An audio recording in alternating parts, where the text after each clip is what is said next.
Жуулчин бүсгүй Элиза Ламын нууцлаг үхэл. Колумбийн их сургуулийн оюутан, Канадын харьяат хятад гаралтай 21 настай Элиза Лам гэгч бүсгүй 2013 оны 1-р сарын 31-ний өдөр Сесил зочид буудлын цахилгаан шатны хяналтын камерт үлдсэн бичлэгээсээ болоод олныг шуугуулсан билээ. Энэ бичлэгийн дараа тэр бүсгүй ор сургаггүй алга болсон юм. Түүний амьдралын сүүлчийн хормоодыг буулгасан тэрхүү бичлэгээс Элиза цахилгаан шатны бүх товчийг дарсан хэдий ч хаалга хаагдахгүйгээс гадна тэрбээр хэн нэгнээс нуугдаж байхыг бид харж байна. Дараа нь бүсгүй бүхээгнээсээ гарч эргэн тойрноо харснаа буцаад шатны бүхээгт орон товчлууруудыг дарсан боловч хаалга хаагдахгүй байв. Хэсэг хугацааны дараа Элизаг цахилгаан шатнаас гарсны дараа хаалга хаагдсан бөгөөд энэ мөчөөс хойш түүнийг хэн ч хараагүй яжээ. Тэрбээр Лос Анжелес, Санта Крус, Сан Диего, Сан Франциско зэрэг хотуудаар аялах төлөвлөгөө гаргаж аян замдаа гарчээ. Элиза эхлээд Лос Анжелес хотод очин Сесил гэх зочид буудалд байрлан аяллаа зургуудаа гэр бүлийнхэндээ хуваалцаж хаана яваагаа байнга мэдэгдэж байв. Харин охин гэрээхэндээ тус зочид буудалд нэг сонин хүн байгаа тухай хэлж байсан удаатай бөгөөд удалгүй алга болсон аж. Цагдаа нар буудлыг шалгаж охиныг бүтэн 18 өдөр хайсан боловч ямар нэгэн үр дүнд хүрээгүй байна. Уг буудалд буусан үйлчлүүлэгч нар 2-р сарын 19-нд ундны усны талаар буудлынхаа ажилтнуудад гомдол гаргаж эхэлснээр л Элизагийн уул мөрийг олох боломжтой болсон юм. Карантины цоргоор гоожж байсан усны өнгө харлаж хачаа амттай болсон гэсэн байна. Ингээд 19 дэх өдөр нь буудлын ажилтнууд дээвэр дээр суйрлуулсан усны том савыг шалгаж үзэхэд тэнд цагдаа нар болон Канадаас ирсэн эцэг эх нь 18 хоногийн турш ирж хайж байсан Элизагийн чармай нүцгэн цогцос хэвтэж байх нь тэр. Элизагийн эцэг эх нь охиноо уцаар ярихгүй, цахим шуудангаар захиа илгээхгүй утсан учраас Америкийн нэгдсэн улсад ирсэн байж. Хөөрхий Элиза тохиолдсон энэ явдал Холливуудын трейлер кино, аимшигын кино ч юм уу, эсвэл бүр дэлхийд дахныг хэрэн хороосон хараалч жатахын тухай зөвгнөл зохиолын сэдэв болж мэдгээр. Түүний учир бүтүүлэг өгөхийн тухай олон таамгууд байдаг. Зарим мэдээлэлээр Элизаг цахилгаан шатны бүхээгт этгээд хачин байдал гаргаж байсныг хар тамхич юм уу согтууруулах хундааны үйлчлэл байсан хэмээн тайлбарласан байдаг. Канадад гэртээ байхдаа тэр бүсгүй архитаар суудаггүй, болж бүтэхгүй зүйлээс холуур нэгэн байсан гин. Лос Анжелес мэтгийн муу муухай бүхний үүр болсон газарт ирээд Элиза бүсгүй 4-5 хоногийн дотор муу хүмүүсийн нөлөөнд орж хар тамхи хэргэлсэн байж болох юм. Элиза цахилгаан шатнаас гүйж гарахдаа тэр чухам шин танилуд аль эсвэл мансуурсан байхдаа хий хүмүүстэй ярилцаж байсан баг. Тэр шин танилуудтайгаа хамт дээвэр дээр гарсны дараа тэдэнтэйгээ муудалцаж маргалцсны эцэст цаадуулан түүнийг усны савнд живүүлээд алчсан байж болох юм. Гэхдээ хэрэг ийм дээрээ тулах юм бол хамгийн түрүүнд Сесил зочид буудлын ажилтнуудыг сэжиглэх учиртай. Учир нь усны савнд хурч очих шатыг зөвхөн тэр л мэддэг байжээ. Гэвч үүний дагуу ажилчдыг шалгасан ч ямар нэгэн сэжүүр олж чадаагүй юм. Цогцостон задлан шинжилгээ хийсэн эмчнэр сонин дүгнэлт гаргасан байна. Жуулчин бүсгүйн биеэс ямар ч мансууруулах бодис хар тамхи илрээгүй.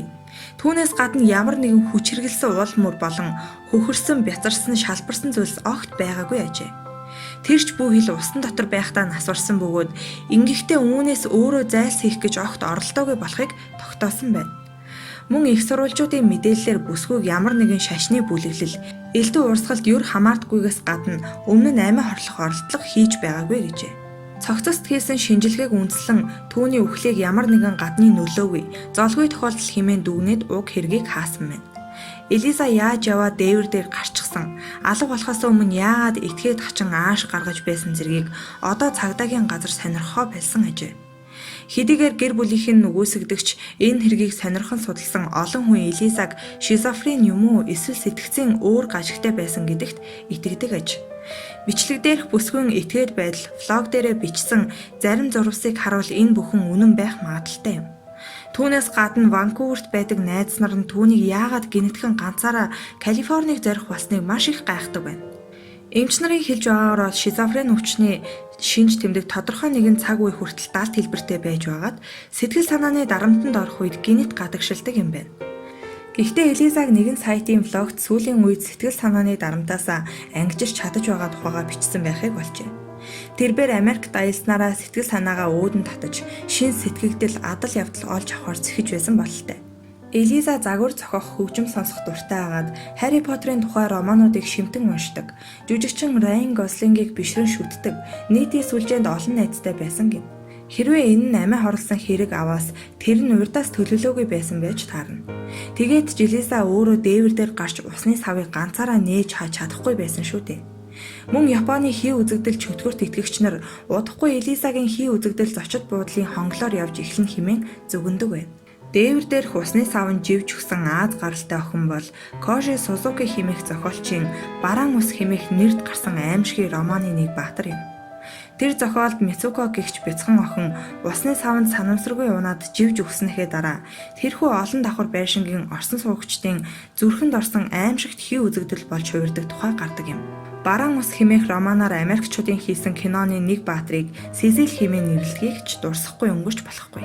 Элизагийн алга болсон өдөр нь 1 сарын 31-ний өдөр бөгөөд энэ нь шүтлэгтнүүдийн 2 дугаар сарын эхээр тэмдэглэдэг Имболк хэмээх баяртай давхцдаг ажээ. Имболк нь өвөл хаврын зааг дээр эрт цагийн бөөнөр бурхнаа аргадахын тулд амьд хүнээр тахил өргөдөг байсан гэлцэн. Энэ нь Элиза Ламын өмнө болоод хойно гарсан аимшигт хэргийн гол учир нь байх вэ гэсэн айдас тавтуулдаг. Энэ буудалд өмнө 1985 онд цуврал алуурчин Ричард Рамирес гэгч хоноглож байжээ. Тэрбээр нэрд гарсан сатаныг баримтлагч бөгөөд 14 хохирогчийн ихэнх нь амь алдсныхаа дараа элдвийн гаж зан үйлд өртөж шашны харгас нууц байгууллагын золиос болж байсан билээ. Мөн Элизагийн цахилгаан шатнаас хамгийн сүүлд гарсан 14-р давхарт Рамирес амьдарч байсан аж. Бас нэг давхцаж буй муу ёрын зүйл гэвэл Лам гэдэг нь англи хэлний тахилд өргөхөөр бэлтгэсэн амьтан гэсэн утгатай бол Лам гэдэг нь шашны харгас нууц нийгэмлэгийг үндэслэгч Алистер Кроулийн зохиол бүтээлдээ үргэлж дууддаг байсан чөтгөрийн нэр ажээ. 1959 онд Кроули Сизил зочид буудалд буудалж байхдаа Библийн сударт Сейла нэртэй охиноороо тэнгэрт тахил өргөсөн шүүгчийн тухай шүлэг бичиж байсан гэдэг. Сейла Элиза гэдэг хоёр нэр нь англи болон еврей хэлээр адилхан үсгүүдээр бичигдэх бөгөөд бурхны таасан, бурханд өргөсөн гэсэн утгатай юм байна. Элизаг Лос Анжелест байх үед нь тэр хотыг тэр чигт нь хамарсан сүрийг нь тахал гарсан бөгөөд энэ өвчнийг онцлог сорилын нэрийг Лам гэдэг байсан нь үнэхээр итгэмээргүй юм. Энэ сорилыг Элиза гэр бүлийн хамт Хонконгоос ирснийхаа дараа амьдарч байсан Ванкувер хотод бүтээсэн сонирхлыг маш их татдаг. Буудлын барилгад үл үзэгдэх гэрэл хэмээх зохион бүтээх агентлаг ажиллаж байсан бөгөөд тэдний лого нь масоны нууц нэгэвлэгийн сүлд болох бүхнийг тайлдагч Мэлми хэмээх гурвалжин дүрстэй маш адилхан байсан гэдэг. Элизагийн амь насныг шашны харгас бүлэглэлийнхэн хөнөөсөн байж болох муу ёрын шинжүүд маш олноор таарч байна. Тэдний тахилчид амьд хүнээр үргэл барьдаг байсан яг тэр өдөр магадгүй онгон бүсгүй усны савнд учир битүүлэх замаар орж өгнө. Тэгээд тэндээ биеийн ялзарч аачмаар усан дуусна. Тийм л усыг тэрхүү буудлын 600 гаруй өрөөний шуугчид 2-7 хоногийн турш уусаар байсан хэрэгэлдэ. Эндээс харахад бүсгүй нэр, туулсан амьдрал, сүүлчийн өдрийн тухай янз бүрээр шинжиж үзсэн эцэст үнэхээр усанд үргэл болон очих тавилантай байжээ гэдгийг энэ олон муу ёрын дохио батлах мэд. Эртний Юди, Кельт, Германчуудын тахилд өргөсөн амьтны сэг зэмийг гүйцэн иддэг байсны адилаар Сизил зочид буудлын үйлчлүүлэгч нар Элиза Ламын цогцыг эдээ ундаандаа хэрэглэж байсан биш үү? Энэ явдлын тухайд олон асуулт гарах хэдий ч хамгийн гол нь яах гэж, ямар учраас ингэсэн юм бол чухам хэн түүнийг хөнөөсөн болохыг одоо хэрн олж тогтоож чадаагүй байгаа. Сизил зочид буудлын тухай бусад баримтууд. Сизил бол цуснд будагдсан газар хэмээн хэлж болно. Энэ газарт гарсан аллаг, амиа хорлолт, хүчирхийллийн тухай олон домог яриа ам дамжин тарсаар байдаг. Яг үнэндээ бол биеэ үнэлэгч нар хийгээд гэмт хэргийн ертөнцийн бүхий л хог шаарнууд цугладаг газар байжээ. Шөнийн тэнүүлчин гэгдэх цуврал алуурчин Ричард Рамирес энэ буудлын 14 давхарт байнга буудалдаг байсан гин. Тэр алуурчин ээлжит ангаа хийж ирсний дараа цуснд будагдсан хувцас сольж амардаг байсан аж. Заримдаа тэрбээр чанга дуутай хөгжим сонсон хэдэн хоногч амрах тохиолдол байжээ. Вена хотын боомлагч хэмээн алдарсан сэтгүүлч алуурчин Жек Унтавегер мөн энд буудлан Лос Анжелесын биеэ үнэлэгч анхнуудын цуглардаг газруудын тухай мэдээ баримт цуглуулах ялдамд хэдэн яахны амийг хороож амжсан байна. Хар Георгийн хэмээх очтой Элизабет Шорт энэ буудалд буудалсныхаа дараа сургаггүй алга болсон бөгөөд тэр эмэгтэй цогцыг Лос Анжелес хотын захын дүүргээс олсон байна. Элизабетийн биеийг хэдэн хэсэг тасчин хайж, амийг нь чих хүртэл нь цуулж орхисон байлаа.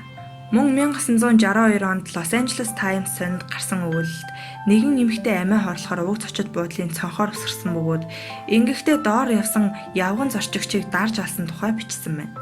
2 жилийн дараа Pershing Square-ийн тагтаа хадагтай хэмээх голдын оскуудыг мөн энэ зочид буудалд байхад нь зэрлэгээр хүчирхийлж алсан гэнэ. Энэ хэргийг мөн одоо хүртэл илрүүлж чадаагүй байгаач. Зочид буудалд албан ёсоор 14 давхартай гэгдэх хэдий ч үнэндээ бол 13 давхар юм. Үүнийг цэвэр мухар сүсгийн үүднээс ингэж оромтсон юм байна.